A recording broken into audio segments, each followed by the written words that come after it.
Dulu pernah di Sanawiyah itu pegang bahasa Sunda lama. Terus pindah lagi ke SLB 10 tahun. Jadi Masya Allah selama 10 tahun itu mengenal anak-anak yang semua ketunaan Ibu. Insya Allah masih bisa sampai sekarang ya.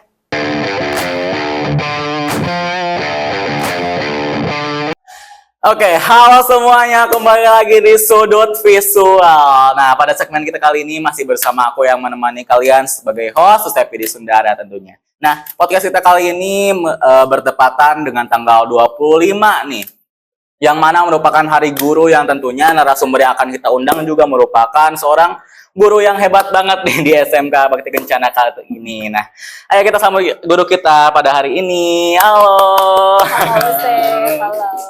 Oke, boleh perkenalkan diri Ibu? Boleh. Assalamualaikum warahmatullahi wabarakatuh. Waalaikumsalam. Perkenalkan, Ibu namanya Ibu Putri ya, sudah tidak asing lagi. Ibu di sini sebagai guru pendidikan agama Islam.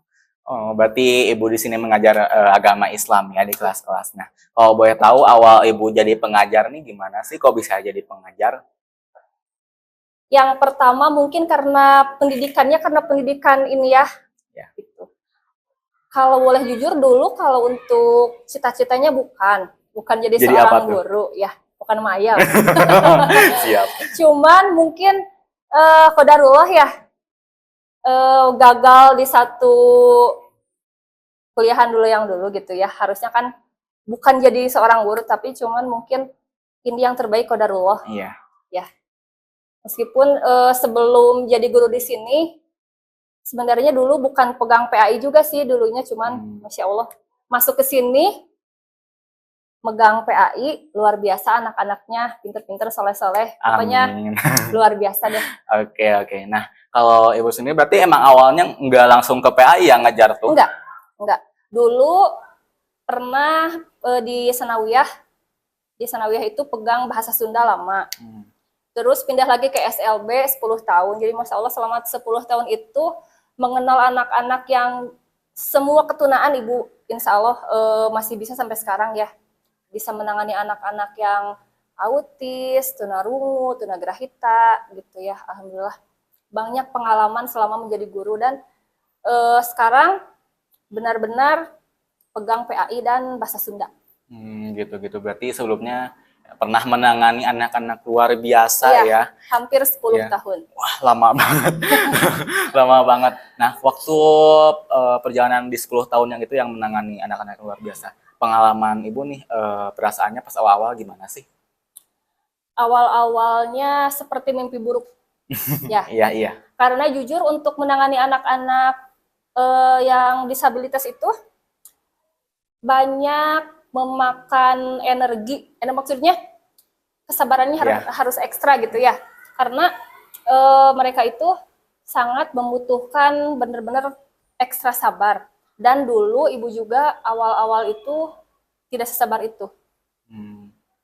Baru satu minggu menjadi guru di sana, menyerah.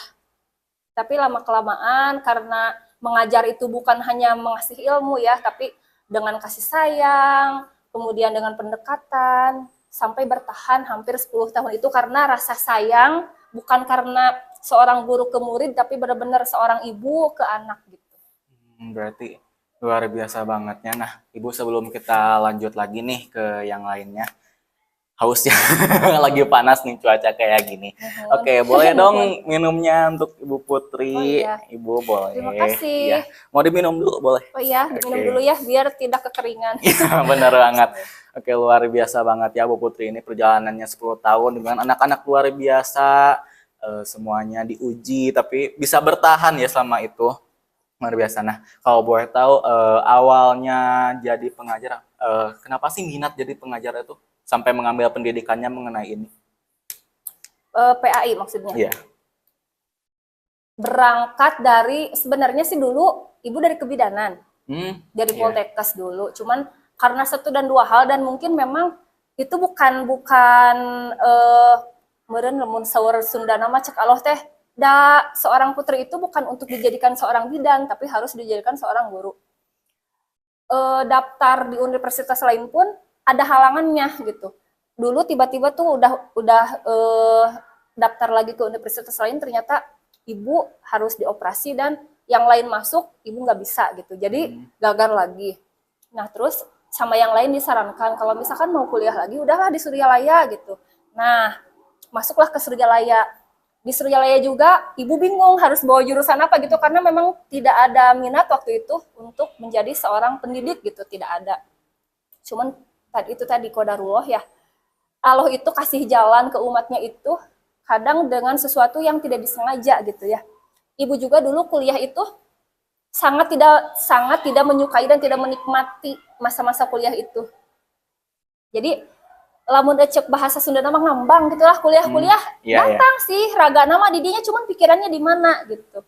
Mungkin dulu karena ibunya masih muda dan masih rasa egoisnya itu masih tinggi, jadi belum menyadari sebenarnya kamu tuh di sini. Memang gitu. Diarahkan ke situ. Ya, gitu. Terus pas masih kuliah ada yang kasih lowongan gitulah ya, katanya sok sambil kuliah sambil belajar ngajar gitu ya. Disitulah pertama ibu ngajar itu kan di sanawiyah, berbagai macam karakter anak. Nah di situ ibu baru menyadari bahwa oh iya memang kuliah saya di sini dan saya memang harus menjadi guru gitu. Nah disitulah ibu belajar adaptasi, bagaimana menjadi guru, bagaimana menghadapi karakteristik anak, dan satu lagi ternyata menghadapi anak-anak itu bukan harus dengan amarah gitu, tapi memang pendekatannya memang benar-benar emang kasih sayang, bukan hanya seorang guru ke murid gitu, tapi sekali lagi guru kepada memakai anaknya. ibu kepada anaknya gitu. Jadi benar-benar ikhlas gitu kan. Jadi apapun yang anak-anak lakukan, apapun perbuatannya tidak jadi beban gitu. Kalau ibu gitu ya. Berarti harus sabar ya, Iya. ngadepin apapun itu kelakuan murid-muridnya. Nah, Iya. kalau boleh tahu, ibu ini sendiri mengajar sudah berapa lama sih? Ibu dulu mengajar dari tahun 2008. Jadi 2008 ibu mulai ngajar ibu di SD pernah, di sanawiyah juga pernah, di SMA dulu pernah, cuman sebentar. Terus di SLB paling lama, nah sekarang di sini. Berarti udah 16 tahun ya? Iya. Soalnya aku 2008 baru lahir. Iya. Jadi ibu itu waktu melahirkan Genis 2009 itu ibu udah 1 tahun menjadi guru honor dulu. Jadi berarti dari 2008 ibu sudah mulai merintis menjadi dari yang kaku banget gitu ya, ngadepin anak-anak tuh harus gimana. Terus ibu pernah ngalamin nggak bisa ngomong apapun di depan anak-anak, pernah, dan sering terjadi gitu. Tapi lama-kelamaan karena hidup itu belajar ya, masuk ke sini belajar, masuk ke sini belajar ya, begitulah. Semakin berkembang ya semuanya. Iya, betul. Nah, kalau ibu kan berarti sekarang jadi seorang guru PAI nih, berarti banyak kelas nih yang diajarkan ya. Kalau buat ibu ini sendiri, gimana sih ngadepin anak-anak yang berbeda-beda pasti karakternya ya? Menghadapi setiap kelas itu bagaimana sih? Kan pasti berbeda-beda suasananya, kayak gitu. Kalau ibu semuanya dinikmati. Jadi ketika yang lain bicara kelas ini, kalau menurut ibu semuanya enggak ada yang misalkan satu anak yang ini ngumpulin atau enggak, karena ibu suka kasih kesempatan untuk mereka, misalkan enggak apa-apa telat juga, yang penting ayo ngumpulin belajar bareng-bareng, enggak ada yang ini pinter ini enggak bisa, enggak ada gitu. Jadi intinya ibu menikmati semua, masuk ke sini dinikmati, masuk ke sini dinikmati, dan Masya Allah itu menjadi kenikmatan luar biasa buat ibu sendiri gitu. Jadi nggak ada istilahnya kelas ini nakal, kelas ini bandel, nggak ada. Semuanya sama. Oke. Nah, kalau ibu sendiri nih selama mengajar di sini gitu, atau selama ibu jadi seorang pengajar deh, ada gak pengalaman mungkin sedihnya jadi seorang guru tuh kayak gimana sih? Gitu. Pengalaman suka duka berarti ya? Iya, suka duka. Duka pasti ada aja gitu ya. Yang namanya manusia itu, apalagi dulu ibu masih usia muda tuh masih egois, mudah tersinggung gitu ya, belum tahu, belum mendalami karakter seorang teman itu bagaimana, itu sering merasa cepat tersinggung, sering lah gitu. Terus kemudian kalau ada guru kan, kalau di sanawiyah itu kan anak-anak mulai usia remaja tuh sok celetak-celetok gitu ya. Dulu awal-awal sering merasa sakit hati dengan ucapan anak-anak, terus ya dan lain sebagainya. Cuman kesini nggak ada. Semuanya berganti dengan bahagia. Apapun itu ibu nikmati dan sangat bahagia. Oke, berarti dengan ibu menikmati semua perjalanan ibu sama ini gitu, jadi semuanya tuh mulai tergantikan dengan kayak, Oh ya udah gitu. Ya. Ibu bahagia dengan semuanya gitu. Jadi yang dulu ibu anggap sakit hati, oh ya udah, suka dipikir apa sih yang bikin sakit hati gitu. Ya udahlah gitu. Ya, kalau misalkan ada sih momen yang mungkin gak bisa dilupain gitu selama ibu mengajar, ada gak? Momen Atau momen mengharukan mungkin sama murid-murid ibu gitu.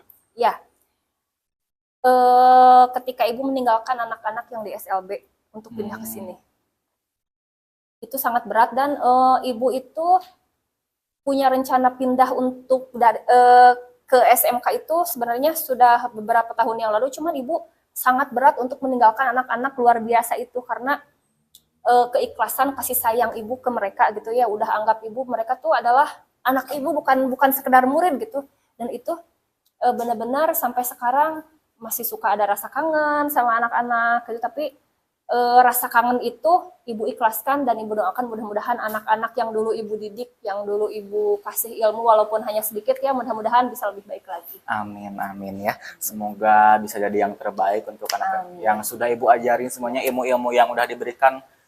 Semoga bisa jadi bermanfaat ya untuk semuanya. Nah, ini nih yang bikin semangat deh ibu kalau mau ngajar gitu. Kalau misalkan nih kan mood tuh suka berubah-ubah kan ibu. Nah, kita kan manusia gitu. Kalau misalkan lagi bad mood nih, tapi harus masuk kelas tuh gimana? Yang harus nyemangatin ibunya lagi? Karena ibu nggak pernah melihat murid-murid ibu tuh tidak menyambut ibu dengan baik. Jadi kalau misalkan ibu nggak masuk, kecuali kalau ibu sakit ya. Jadi nggak ada semangat aja gitu masuk ke kelas. Karena alhamdulillah semenjak ibu masuk ke sini, dari awal sampai sekarang nggak ada yang bikin males gitu masuk kelas gitu. Karena kan lama-kelamaan mengenal anak-anak itu, ibu lebih mengenal dan mereka juga lebih mengenal gitu. Jadi rasa semangat itu timbul karena rasa sayang ibu sama murid-murid ibu. Ya, murid-murid pun gitu kok, karena kan kita jadi semangat belajar pun karena kita suka sama gurunya gitu. Kita nyambut itu tuh karena gurunya gitu. Nah, kalau caranya ibu, kayak misalkan pasti ada murid yang susah diatur nih. Mau gimana sih cara ibu ini kayak nyelesainnya atau ngedidiknya kayak gimana gitu? Selama ini sih sebenarnya nggak ada yang susah banget gitu ya, nggak ada. Cuman pernah ibu juga menghadapi anak yang awal-awal ibu masuk karena dia juga belum tahu ibu dan ibu juga belum tahu dia gitu ya. Contoh misalkan tugasnya itu nggak ngumpulin, cuman lama-kelamaan karena ibu kasih semangat dia, ayo biarin, mau salah mau bener yang penting kamu menyelesaikan gitu. Terus ibu juga kasih kesempatan dia bilang belum bu, nanti ya udah sama ibu ditunggu gitu, yang pada akhirnya anak yang tidak bisa diatur pun menjadi lama-lama dia malu gitu. Jadi intinya mah apapun kelakuan anak itu baikin aja lah. Iya. Nanti dia juga pasti bisa mikir sendiri gitu, apa sih kesalahan dia gitu. Oke. Nah ibu, untuk mengakhiri nih pembicaraan kita yang luar biasa banget ya, pengalaman-pengalaman ibu, ada gak sih pesan buat anak-anak BK gitu? Pesan untuk anak-anak BK, lebih rajin lagi sekolahnya, patuhlah kepada aturan-aturan yang di sekolah, niatkan dari rumah itu benar-benar untuk belajar. Karena apa? Orang tua kita menyekolahkan kita ke sini itu bukan dengan biaya yang kecil, tapi sangat besar itu ya. Orang tua kita itu menyisihkan uang buat iuran, buat bekal sehari-hari itu ngadua-duakeun huap itu, biarin kan ya sama bahasa Sunda juga. Ngadua-duakeun huap gitu ya. Jadi buat bayar listrik, disisihin buat bekal kita gitu. Harus mikirin semuanya. Harus mikirin semuanya. Itu karena apa? Karena orang tua kita itu pengen anaknya lebih baik dari mereka, dan balasan untuk seorang anak adalah belajarlah dengan baik gitu. Bukan cuma mengenai materi ya, harapan orang tua kita ke kita pun pasti besar banget gitu. Jadi harus, ketika orang tua kita menyekolahkan kita, berarti banyak mereka itu menyimpan harapan kepada kita, makanya balaslah dengan kesungguhan belajar kita gitu. Jangan sampai mengecewakan, jaga alma mater, nama baik sekolah, nama baik keluarga gitu. Jangan sampai kita tuh masih segede gini, nanti menyesalnya itu di kemudian gitu. Hanjakal baheula teh sakola teh bener, batur manggeus jadi polisi, batur manggeus jadi MC yang itu kan. Jangan sampai kalian itu nanti menyesal di kemudian hari. Jadi sekarang kalau mau nakal nanti ada waktunya. Belajar sekarang waktunya belajar gitu. Jadi semua pun ada waktunya gitu. Sekarang kewajibannya adalah ketika kalian menjadi siswa-siswi berarti belajarlah dengan baik. Oke. Quote of the day ya. Dari Bu Putri, hebat banget. Tepuk tangan dulu. Oke, terima kasih Ibu. Selamat Hari Guru juga. Terima kasih sudah jadi guru buat kita semua. Udah ngebimbing kita nih ya. Mohon maaf masih banyak kekurangan. Kita juga mohon maaf kalau misalkan ada hal-hal salah kata atau tindakan kita. Terima kasih sudah sabar. Terima kasih juga sudah sharing-sharing pengalaman Ibu selama mengajar, jadi pengajar di sini. Terima kasih. Jangan kapok-kapok ya. Oke. Kayaknya segitu aja nih guys ngobrolan-ngobrolan kita bersama Bu Putri. Pengalaman-pengalamannya bisa jadi pembelajaran untuk kita semua. Jangan lupakan pesan di akhir tadi. Semoga bisa bermanfaat bagi kalian semua. Aku Sepedi Sundara pamit undur diri. Terima kasih.